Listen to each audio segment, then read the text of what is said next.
Okey, Assalamualaikum geng. Yang mana yang cari cordless angle grinder?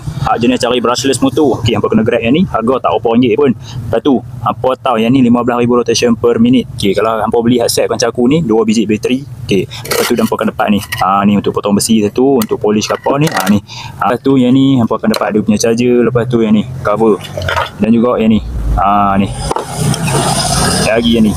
Dan juga buku manual dia bagi kat hampa lah. Okey, 15,000 rotation per minit. Jom kita tengok. Okey, nak pasang bateri dah, bubuh sini saja. Nampak, dah boleh guna.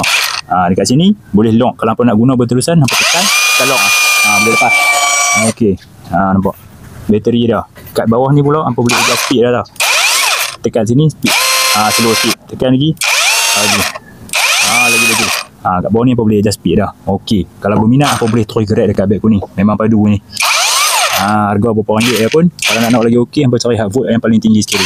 Alright.